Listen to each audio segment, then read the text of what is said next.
Welcome to Measuring Success Right, the official podcast of the Marriott Student Review, a podcast for students by students, where we connect the leaders of tomorrow with the issues of today.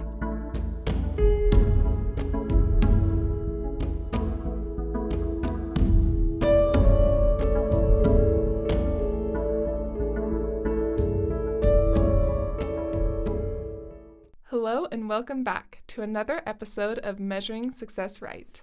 Today on the podcast, we have Trent Hickman. Trent Hickman is an English professor here at Brigham Young University. While originally from Boulder, Colorado, Trent moved to BYU to earn both his bachelor's and master's degrees. Following his time at BYU, Trent went to the State University of New York at Stony Brook University to pursue his PhD in English language and literature. After graduation, Trent came back to BYU and has been teaching at BYU for almost 23 years. He specializes in 20th century American literature and Latinx literature. Trent is married to his wonderful wife, Wendy, and has 3 children. We are so grateful that Trent is willing to be on the podcast today. So just to start out, many of our listeners are students that are trying to figure out their academic path. Would you be willing to talk a little bit about what led you to pursuing English? Sure. It was a little bit more of a circuitous route than some people might have had. While I enjoyed English and reading and writing, earlier in my life, when I came to BYU as an undergraduate, I was initially a business management major. And really? So I was over-connected to the Marriott School. And, I did that for a variety of reasons. There were certain aspects of business that seemed to appeal to me. My dad, who had gotten his bachelor's degree in economics and then went on and got an MBA from the Marriott School, he had done really well with his training and his degrees and spoke highly of a lot of the professors. And I thought that a lot of that sounded interesting. And so I started out in the kind of pre-business core there my first year at BYU. And a few things happened that maybe pointed me in a little bit different direction. One was that I was in Honors Economics 110 and Business Calculus and some of the other classes that were required at the time. Honors Economics 110, the part of the course that I found most interesting was when we were asked to read a book by a man named Heilbronner called The Worldly Philosophers. And lots of the other students in the class groaned and rolled their eyes, and they really were much more interested in doing supply and demand curves, for their imaginary, exchange rate of oranges and bananas on this island that Professor Wimmer had thought up for us. And I found myself really interested in the economic philosophy that was in the book. And so that was one indicator, perhaps, that it was some of those underpinning philosophical ideas that were more interesting to me than the actual mechanics of the math of economics. My business calculus class was one of the miracles that I had at BYU. The fact that I got a C+ in it, despite missing lots of 7 a.m. quiz sections that first semester, and really understanding that I thought I knew how to study, but I really didn't, and that the things that I learned in my AP Calculus class in high school somehow mysteriously didn't feel like they worked as well in that class. And so I was kind of reckoning with, how many of these things do I really like? I knew that if I worked really hard at them, that I could probably learn how to do all of these things, but I was also surrounded by people who just seemed, like a fish in water, that they loved it so much that it all came to them easily, and it was something that not only felt second nature to them maybe, but also they just were so inherently interested in it that it was easy for them to learn. And I didn't know if that was the case for me. So right about the same time, I talked to one of the student advisors there at the Marriott School, and I don't know if this would be the advice that they would still give people today, but at the time, this person asked me my end career goals, and I talked about wanting to get a master's of business administration. in the Marriott School eventually. And she said to me, well, if you're going to do graduate work in business management, you shouldn't be an undergraduate major in business management. She said that would be redundant. She said, we can teach you everything you need to know about business management in your master's degree. You should have an undergraduate major that broadens your skill set, like be an English major or be a political science major. Those were the two that she mentioned to me. And of those two, English was the one that, that immediately kind of lit up for me because I had liked English a lot. I just didn't think that was something that anybody responsible really majored in college. But I said, English? And she said, oh, yeah, we love English majors. You learn how to think critically, you learn how to write, you learn how to do the sorts of analysis that then we can pivot into the kind of work you're going to be doing in the business world. She said, English majors, we bring a lot of English majors into our MBA program. And I was frankly astonished, and I thought, well, there's probably less calculus in English major, and I was right. And so I decided to try some of the beginning English courses, and I loved them. And then I went on my mission and realized I also loved teaching.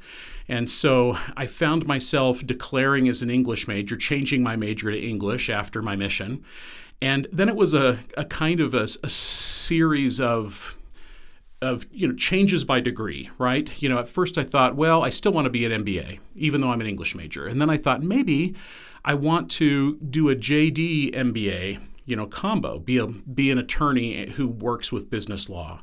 Then I thought, maybe I just want to be an attorney. And then I realized, much to my horror, I think I really want to be an English professor. And I was pretty sure that English professors didn't make a lot of money, and I was right. And so, but I realized that it was something that was going to make me happy. And so, again, I was just so interested in ideas about the sorts of things that one talks about with literature, and I loved my creative writing classes, and I thought, I think I could be good at this the ways that some of those students in my Econ 110 class were good at their ideas about economics, and so I ran with it, and that's what took me into English. So it was through the Marriott School that I made it to be an English major. Wow, that's incredible. I don't think I did very well in econ either, so we share that in common. Well, it scared me away. All of those coconuts and oranges being exchanged were too much for me. So they're a classic after all. That's right. Man, okay, so graduate school can be a little nerve-wracking, and you have a lot of experience with it. So would you be willing to talk a little bit about how you decided then to go into your master's and your PhD? And then I guess on the side, what kind of advice would you give to someone that was trying to decide on their major and if they wanted to attend graduate school? Sure. So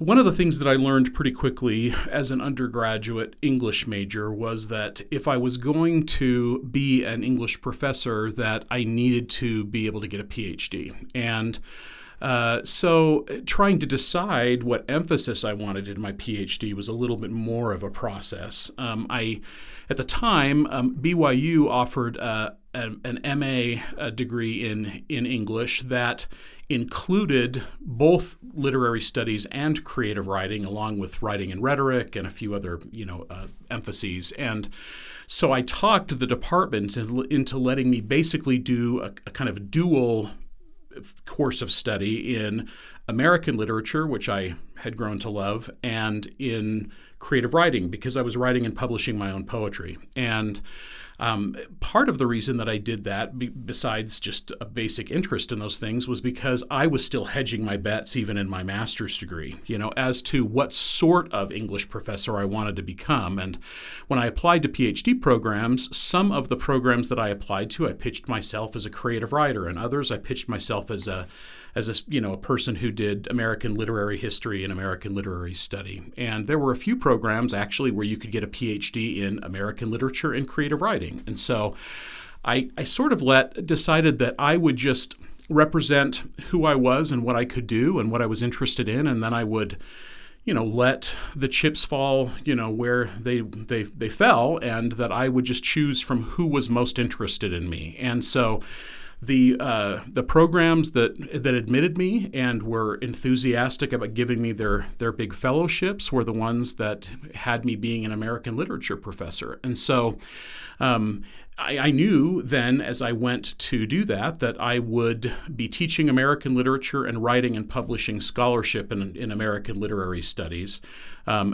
not being somebody who wrote and published poetry to be able to get tenure as a professor, and that I probably wouldn't be teaching creative writing classes. But that was okay with me. I knew that I would still be able to write and publish my poems on my own.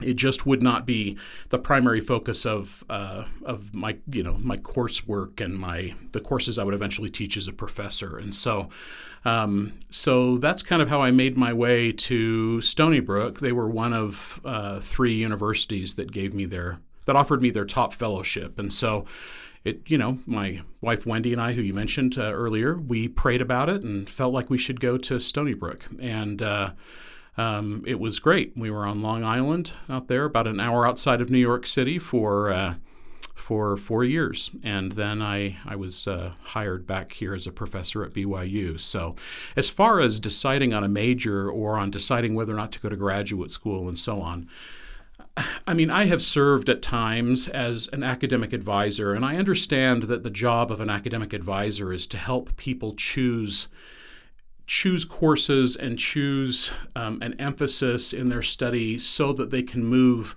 most efficiently through their studies and not have to spend extra money and take time away that might, they might be able to spend doing other things like having a job or, doing things other than being a student. And but that said, when I talk to English majors about this subject, I sometimes tell them the story of the 3 princes of Serendip. And this is a really old Persian folktale that was translated into Italian and then into English. And it's because Horace Walpole knew about this story that he invented the word serendipity out of it, which, one way of understanding what serendipity is when something, of a happy accident happens to us.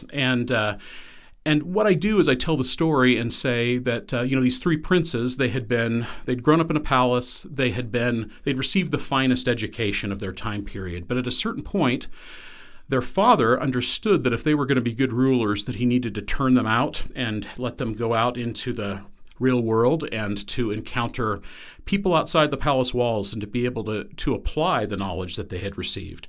And so one of the famous stories is they've stumble upon to a situation where there's a man who has lost a camel, and more to the point, the camel was carrying a pregnant woman on its back. And these 3 princes, before they know exactly the details of the camel or of the woman, are able, Sherlock Holmes style, before there was Sherlock Holmes, they're able to look at small clues that allow them to figure out the camel, to figure out that it was blind in one eye, that it walked in a certain gait, that the woman was in fact pregnant, that they could see this by the way that her footprints were, in the sand and so on. And they described the situation so accurately that initially they were accused of being the ones to steal the camel and kidnap the woman. But as they acquitted themselves well before the king of that land, because they had all of this knowledge and were being able to explain how they,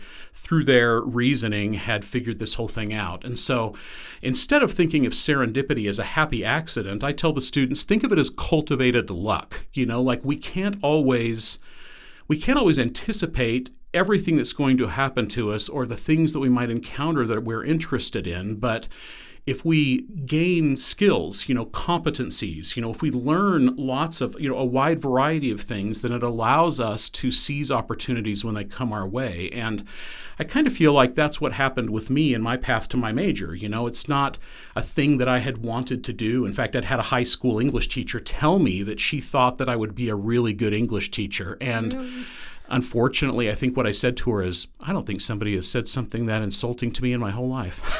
Oh I my was goodness. I was rude at times in high school, unfortunately, and I subsequently have apologized to her and told her that I appreciated the vote of confidence in me, that look what happened, I actually did become an English professor. So anyway, it's just not something I thought that I would do, but I had gained and continued to gain skills that moved me into a direction that when my advisor at the Marriott School suggested this, it seemed like something that I not only could do, but that I was interested in doing. And I kind of thought I'd figure out the rest along the way. As far as graduate school goes, I mean, it was once I decided I wanted to be a professor, my path through, the degrees that I needed to get were pretty clear to me. What wasn't entirely clear, though, was whether I would have a tenure track professorial position on the other end. I think everybody who goes to school these days and gets a PhD in any of a number of fields, they have to listen to a long series of discouraging, kind of withering comments about the profession and how few people finish PhDs, and of those people, how few of them get the kind of tenure track positions that we are all kind of trained to want as part of graduate studies. And I think, too, that's where serendipity comes in, because maybe it was foolhardiness on my part, but I would hear those speeches and read those statistics, and I would think, you know what? I don't think those apply to me. and maybe, I don't think that it was simply, foolhardiness or cockiness. I think that it was also knowing something of my strengths and my preparation, and it was knowing that inasmuch as I tried to be a good person and follow the things that Heavenly Father wanted me to do, that He would run interference for me, and that I would be able to have cultivated luck that met with blessings that would help me along the way. And so, mostly when it comes down to it, I tell students, be smart and be prepared and do well in your classes and be the kind of person who is intellectually curious and really mentally alert, but then also cultivate your own luck. Be willing to realize that not all of the good things that happen in our lives are things that we anticipate, and sometimes we don't even know what we want because we don't even know those things exist, or that those things are things that are even alternatives for us, and I think that was the case for me as well. I love the story and how well it perfectly connects to your journey, but then also so many different students' journeys.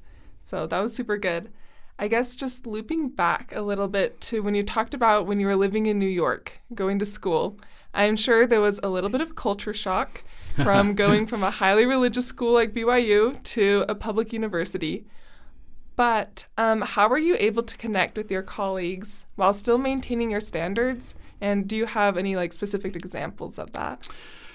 Yeah, you bet. That's a good question. I mean, is there culture shock going from the Intermountain West? I grew up in most of my life in Colorado, and then I was here as a student at BYU. And so going to New York City and its environs is a different experience. I mean, New Yorkers have a different rhythm of life. They're very direct. People sometimes from the West find them to be rude. I actually find them to be refreshing because you know exactly where you stand with them. And if they like you, they let you know. And if they're curious about you or if they have reservations about you, they let you know that too. And so, yeah, there was a bit of a shift. I mean, it was a great one in many ways, but yeah, it was a little bit jarring at first.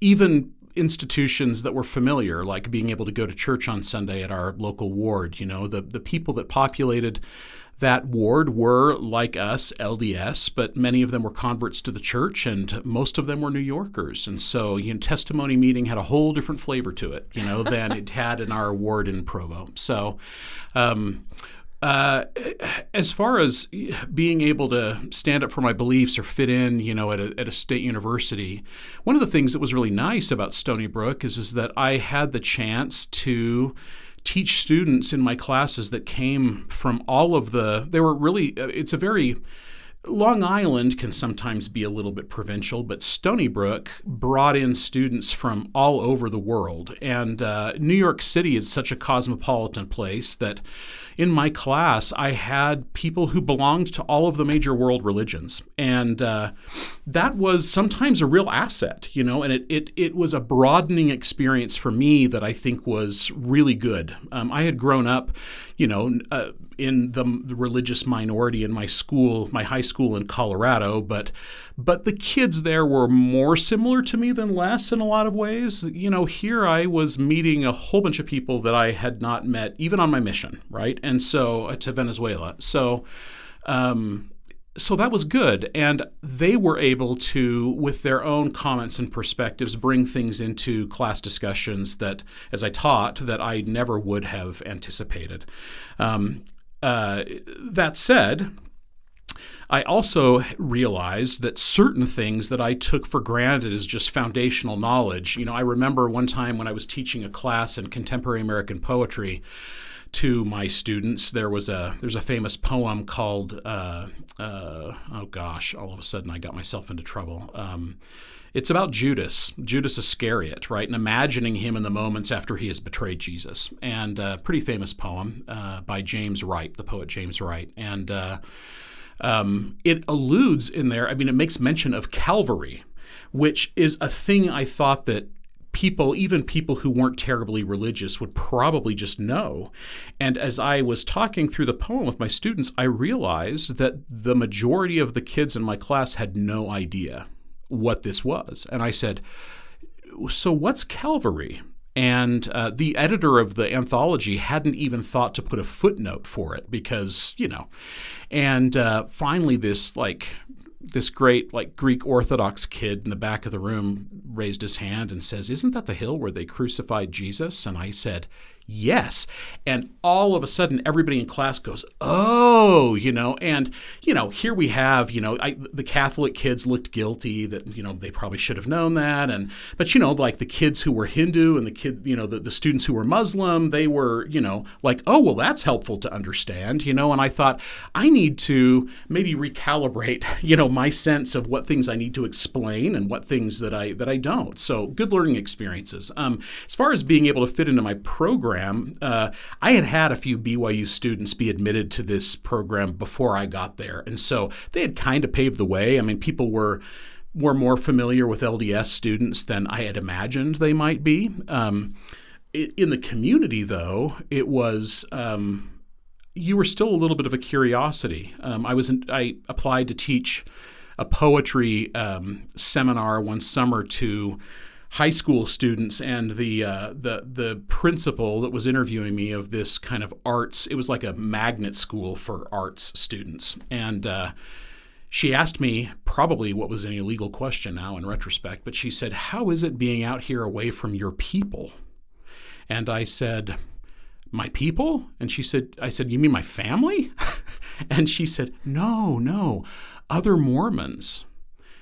And I said, "Well, there are, several thousand Mormons out here on Long Island. There's a congregation that meets here just down the road." And she was so genuinely shocked. She thought that this was something, and this is a woman who had a PhD herself, right? Who, this was somebody who had been well educated, and but she imagined LDS people to be living off in the West, or certainly somewhere far from New York City, and so that was a bit of an unusual experience, but a lot of times it was an asset to me. One of the things that I did to help pay my way through grad school, because even though I had Stony Brook's best fellowship, they're kind of designed for people who are single, and I was married and started my PhD with one son, and by the time we were done, I had two. And my wife, who had been working prior to us moving to New York, wasn't when we were there. She chose to stay home with our two boys. So I had to supplement my income, and I didn't want to do it purely with student loans, and so I adjuncted. I had a master's degree. Most schools would hire me to teach introductory writing classes and the like. And one of the schools I adjuncted at was it was a branch of St. Joseph's College there on Long Island. They had so they were Catholic kids going to a private school. This smaller branch of the campus was not far from where I lived and studied at Stony Brook. So it worked out, to be someplace that I could go and pick up a little bit of money teaching some classes for them. Now, the person who interviewed me was a nun, Sister Loretta, and she was a nun of a more liberal order, okay, but she was still interested in me and also wary of me. And after I taught some writing classes for them and did really, really well, and the students liked me and had lots of good things to say about me, she brought me in and she said, "Listen, we need somebody to teach our religion in literature class. And we looked over your transcripts, and other than the priests that teach here, you have the most religious training of anybody," because she saw all of my religion courses from my BYU transcripts. And she said, "Would you be interested in teaching this class?" And before I had a chance to answer, she said, "Now, it would be important for us to note that we would not want you to use this class to proselyte our students." She says, don't, I think fearing I didn't understand her, she said, "Don't try to turn our students into Mormons, And I laughed and I said, "Well, shoot, there goes my whole curriculum." And then I realized at first that she was laughing at best nervously. And I said, "I'm just kidding. I wouldn't do that." I said, "How about I teach it about all of the religious influences on American literature and its development?" And she's like, "Oh, that would be fantastic." And then she said, "You can talk a little bit about Joseph Smith if you want. Just don't make the whole class about him." And so I did, and when we got to that part of in American Literary Studies, we read parts, we read selections from the lectures on faith. And I'll have to say my students were so fascinated by it. They thought that the concepts were so interesting, and they were so amazed that they'd never heard about these things before. Anyway, it was great, and it worked really well. And it worked well enough that about a week after I was offered the job here at BYU, Sister Loretta called me up and she said, "Is there any way we could hire you as a professor here at St. Joseph's?" She said, sadly, they had one of their American literature professors pass away unexpectedly, and she said, "You were the first person that everybody wanted to hire." And I said, "Oh, Sister Loretta, I'm so honored you would offer me that job. But I've taken a job out at BYU." And she said, "Oh, shoot." She said, "Well, you'll probably be happier out there anyway." And so it worked out. All of these maybe worries and preconceptions that people had about me, I think, there's a way in which you just being, a hard worker, having a good example, and just being friendly and accepting of the people you're around goes a long way toward helping people, learn about you and learn to like you, which is the way that most situations get diffused, in any workplace. So. Those are very fascinating stories. Honestly, so fun, kind of wild. But it sounds like New York was quite the adventure for you and Wendy. It was amazing. I love New York and New York City just almost, like indiscriminately. Whenever I get to go back to New York City to do research, it's just a pleasure because not only the archives are great out there that I'm able to work in, but just being able to be in the city and wander around and go to my favorite haunts, it's just one of the greatest places on earth. So. Oh, there really is such a cool energy out there. Oh, yeah. So now that you've been at BYU for quite a few years, what would you say is some of your favorite things about working at the university? Well, one of the things that you maybe don't realize at BYU when you're here, everybody understands the the merits of being able to be at a school where you don't have to create artificial separations between your spiritual self and your intellectual, your academic self. I mean, that's obviously one of the great things, to be around good colleagues and good students who share my values and who understand the thing that makes most sense to me in talking about some concept from contemporary American literature is to drift into Ether 12, or is to talk about something that Joseph Smith said and taught, or to talk about what was in the box that Joseph Smith was directed to dig up on the side of the hill Cumorah. I mean, these things just come up, right, in class, and it, I think, makes sense to my students when it does. But so those are all great things. But I think that that one of the things, too, I mean, there's just lots of things about the actual campus that we don't appreciate maybe until we're gone. I mean, it is one of the most beautiful college campuses around. It's not maybe as historic as some, and that's not to take away from the aesthetics of other college campuses, many of which are beautiful, but our board, and sponsoring church, they spend so much money just making sure that our buildings are well repaired and kept up, that the infrastructure is maintained, that the gardens are planted and groomed properly. I mean, where else could you go and have 4 students, raking under one tree, And, I remember a quote from many years back when they had I think it was a university landscapers convention or something that was here in town that BYU was hosting. And one of the people, when they were interviewed, said, BYU is like the Disneyland of campuses. and I think he meant that as a compliment, because there was that level of attention, to the actual physical, plant of the university, the actual, the buildings and the landscaping and so on.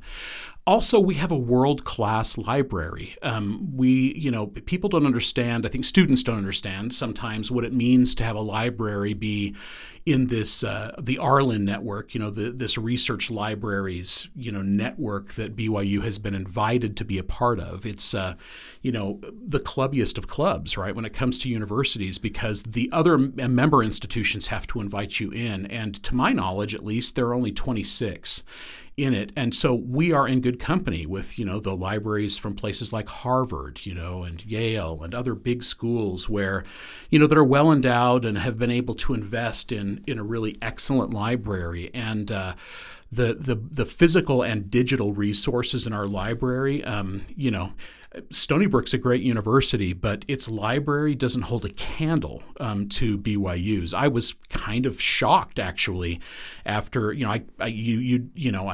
I had known the University of Colorado's library a little bit growing up because we were able to go research there for my AP US history course and for our research paper that we had to write. They gave us circulation privileges. So I'd seen that one a little bit, but most of my experience had been here at BYU with this library. And then I went elsewhere.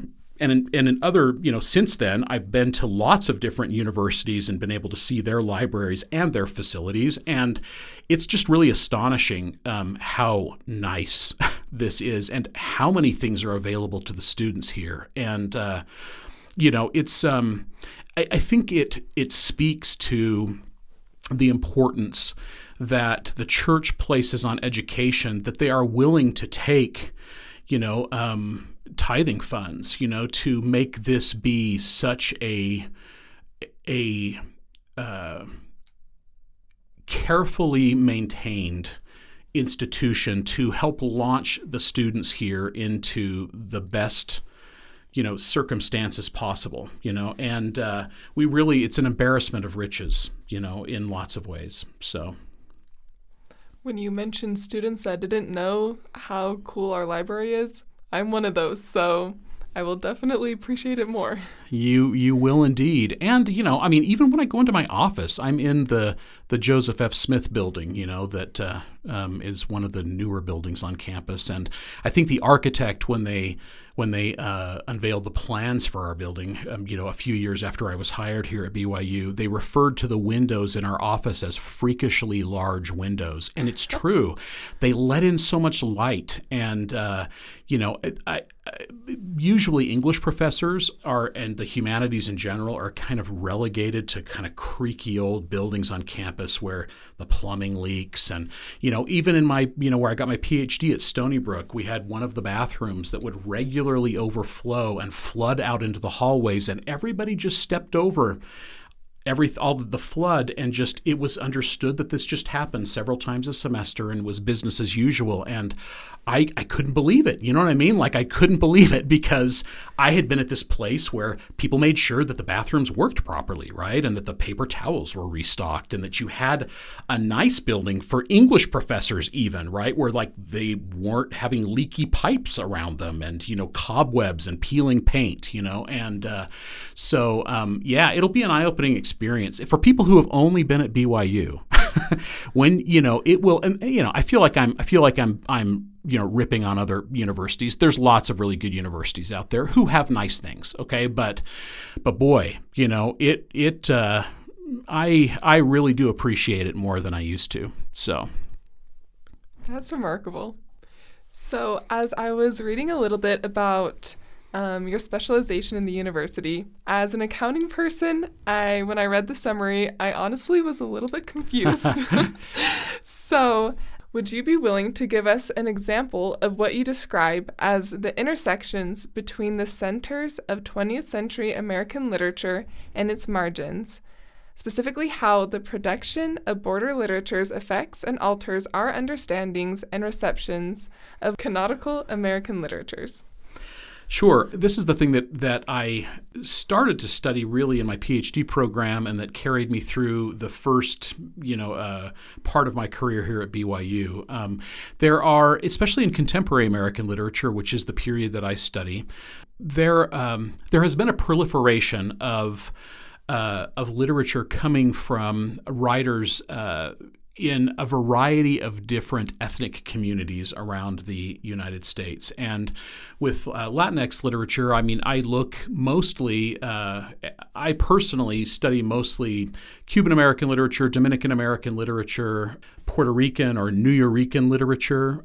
These are all writers who are writing in English, but they are informed by the places that they either came from as children, or that their families had come from, immigrating to the United States. And so the literature features a lot of bilingualism or interlingualism, where there's a combined, kind of English that has like Spanish grammatical structures underlying it, or that works with a worldview that was developed not by being in the centers of power or, in well-heeled neighborhoods, where people had everything that they needed growing up, but people who were living in situations, that were impoverished, or that were political refugees coming, escaping the Trujillo dictatorship in the Dominican Republic, or any of a number of things. So some of the borders are the borders that exist for these writers as they have come from one place to another, and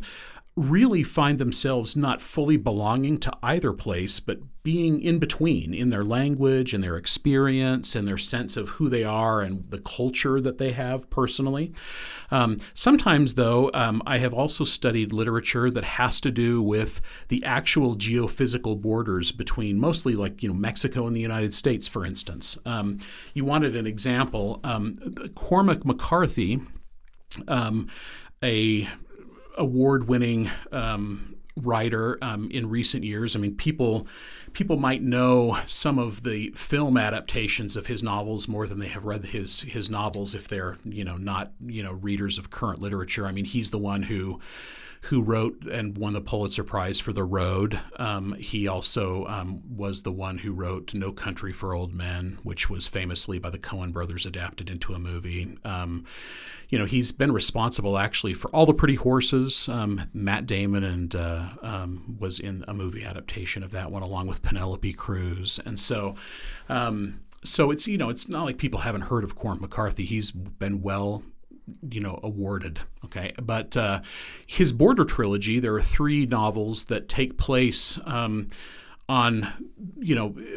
that region that includes, part of the United States closer to the U.S.-Mexican border and also northern Mexico. And his characters are some of these people, right, who have been raised, even if they were Anglo characters growing up in Texas. I mean, they Spanish was something that was just part of their experience growing up, and a lot of them are cowboys, and they have been accustomed to drifting back and forth across the border. This border crossing that so many people have worried about for a long time, but especially in recent years.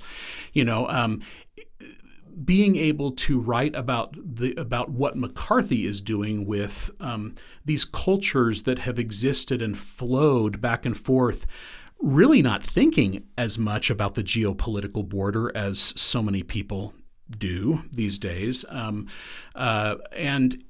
realizing that one of these most decorated American, quote unquote, literature practitioners himself has and is being able to represent this hybridized experience. And so really, to understand contemporary American literature, one needs to understand that contemporary American literature is really a globalized, literature that is the product of all of the best energies that these varied communities bring to the table. And, as far as what's canonical or central and what's marginal, I mean, that's even something that's shifted since I started at BYU. I remember that, when she was first writing, the Mexican-American writer Sandra Cisneros, many people have read her book, The House on Mango Street, coming up through public school. And, I guess, what has it been now? I lose track of time, 10, 15 years ago when her novel Caramello came out. I was astonished to walk into the Orem Costco and see a huge palette of her hardback copies of this book.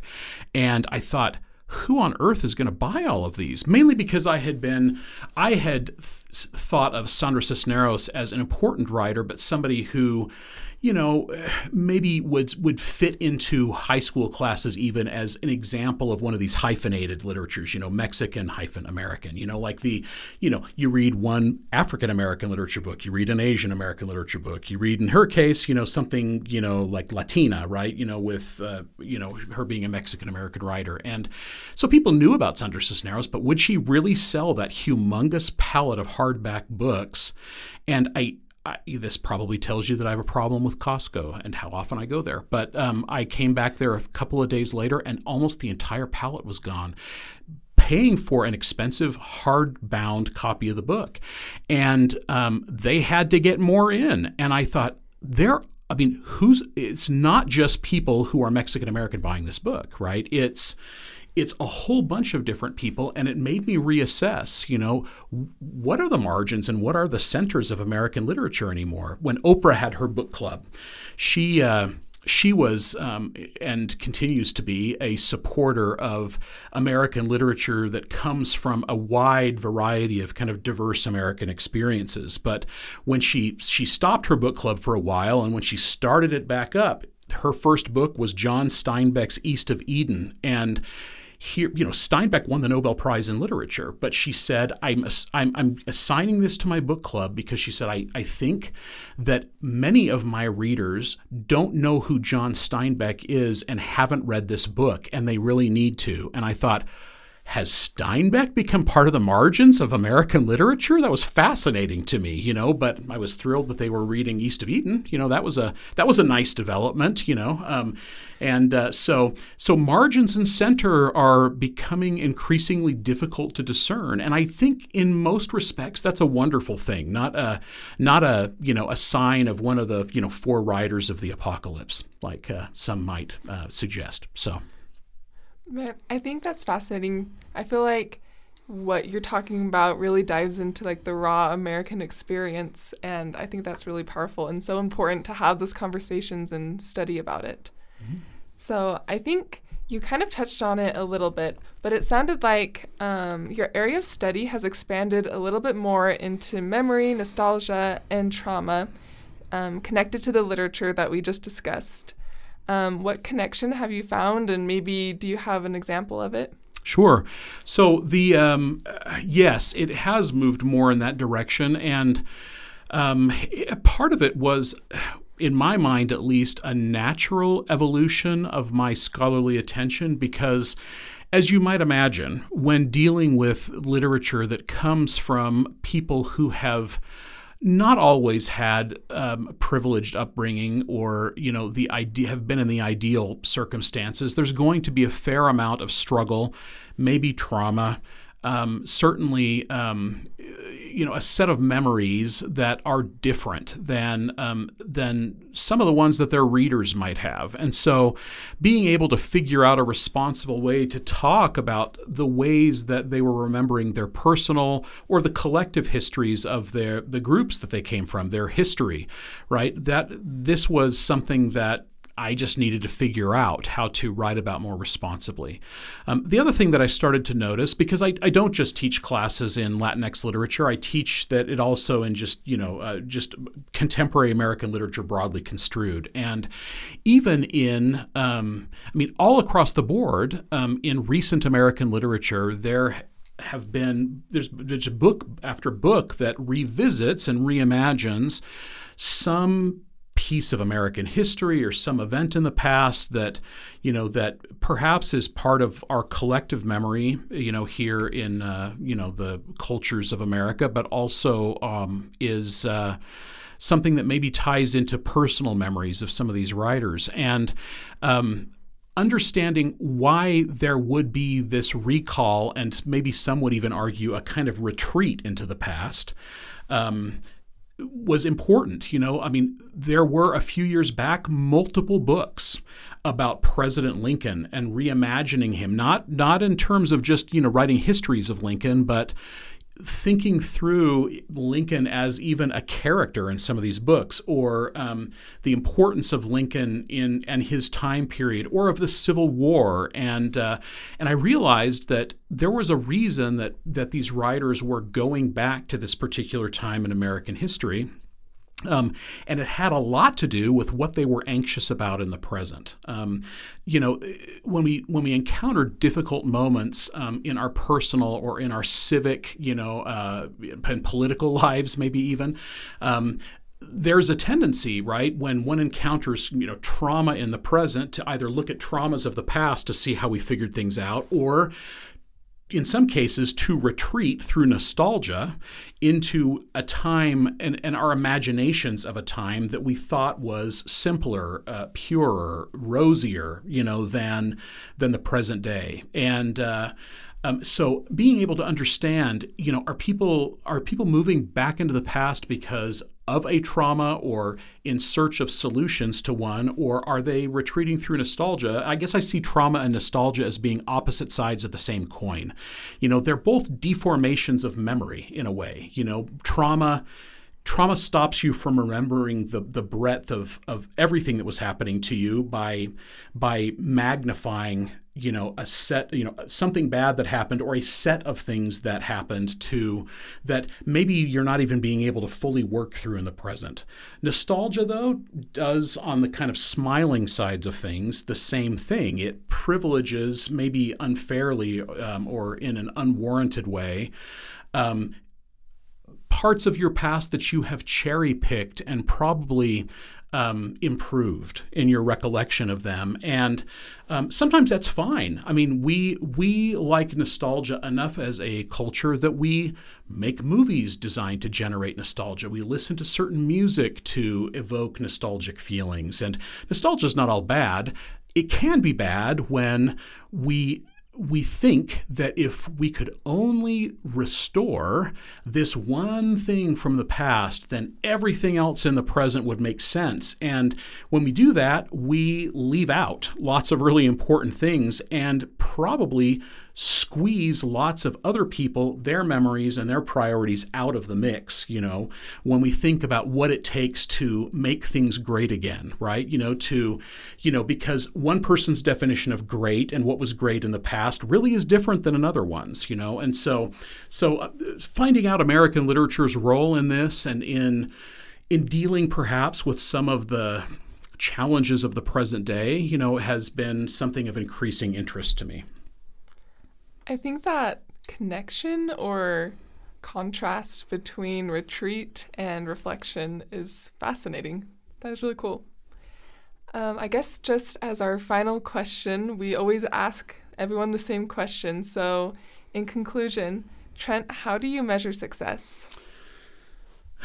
I knew you were going to ask me that, and that's been the thing that I've thought most about, and maybe feel like I'm going to have the least elegant answer for, or maybe it's that I feel like my answer will seem not terribly original or particularly sophisticated, but I think that the success that matters most to me has most to do with my family's success, them being able to raise my 3 sons to be good, well-adjusted people, being able to make sure that that my wife Wendy is happy and fulfilled, and that we have a good marriage, being able to make sure that all of the things that I have promised to God along the way that I would do, that I do those to the best of my ability, and all of the other things that I do, I want to be successful at my job. I want the research and publication that I do to be meaningful. Certainly, I want to have a positive impact on all of the students that come into my classroom. I want them to feel safe and appreciated and enlightened, and I want them to leave being better people than when they first started the class with me. But most of these things, other than, like my faith and my family, they're going to kind of drop away, or they're going to pass away in favor of things that last much longer than that. And so I try to make sure that that I am true to my family, I'm true to my God, and I'm true to being the sort of person that I believe that I should be. I am a work in progress, and so I think that the thing that will matter most when I am done with my life, it's not going to be what I said about Latinx literature or about memory, nostalgia, and trauma, or any of a number of these things. It might not even be how many students' lives I was able to influence or to change. It might be mostly about the people who are closest to me, and that the people that I hope to carry into the eternities with me. No, I love that concept of being true to yourself, but also being true to the things that you've promised and the people you've made promises to. We all exist in a community, right? And we, for people who are LDS, we exist in a covenant community, and that involves keeping not just promises to God, but also promises to each other. And, we're in a time right now where we would all do well to remind ourselves of that, and to remember that, yes, we have differences, and we have extreme variety in our views and our backgrounds and everything, but success for us as a community even is going to be gauged by being able to help each other live better lives, and to kind of to work together, right? To build something that. Speaking of Abraham Lincoln, that he called in his second inaugural speech, a just and lasting peace, and we could all do with more peace, right? That would be a thing that could help us measure success too. Have we been able to bring peace and contentment in greater amounts to ourselves and to the people around us, and to the world? I think that that sounds like a very English professory thing to say. Peace, love, and tranquility, right? But I believe it to be true, and I don't claim to be perfect at this, but it's something I work at, and that I'm trying to work at more every day. Yeah, I like how the peace wasn't necessarily just your own peace, but including people around you, that it's also an outward turning thing. Yeah, and we can't control other people's actions and their decisions. I think if you define success in a way that depends on you having to control the decisions or actions of other people. I think that that's a dicey way to measure success, because they have their lives to live and their choices to make also. But if you work hard to make the conditions favorable for everybody to be able to make the best decisions possible and to live their best lives, that's the rising tide that lifts all boats, right? That's where, we are able to be different, yes, and to have different goals perhaps, but at least to be unified and trying to make things easier for each other. We are so hard on each other, and we tend sometimes to forget that being successful ourselves shouldn't preclude us helping other people to be successful as well. That we can all do well, and we can be part of the solution in helping each other to be well and to do well, that we aren't finally or shouldn't be each other's enemies. There's space for all of us to do what we're meant to do, and we can cheer each other on. You bet. Well, thank you so much, Trent, for being on the podcast today. It was really great to have this conversation. Well, thank you. And thanks to the Marriott School, still doing me a solid all these years later in helping me to remember myself, some of these things, and to kind of keep me pointed in the right direction. So a little bit of a full circle event. That's right. We all come back to where we started. So we love it. Well, thank you. Thanks.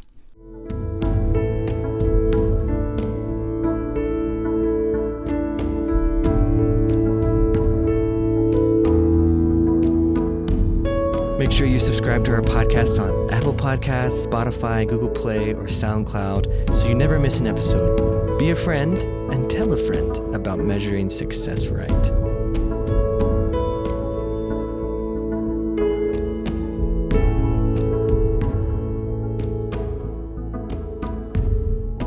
This podcast is a project of the Marriott Student Review at Brigham Young University. You can find us on Instagram, Twitter, and Facebook at Marriott Student Review, or online at marriottstudentreview.org.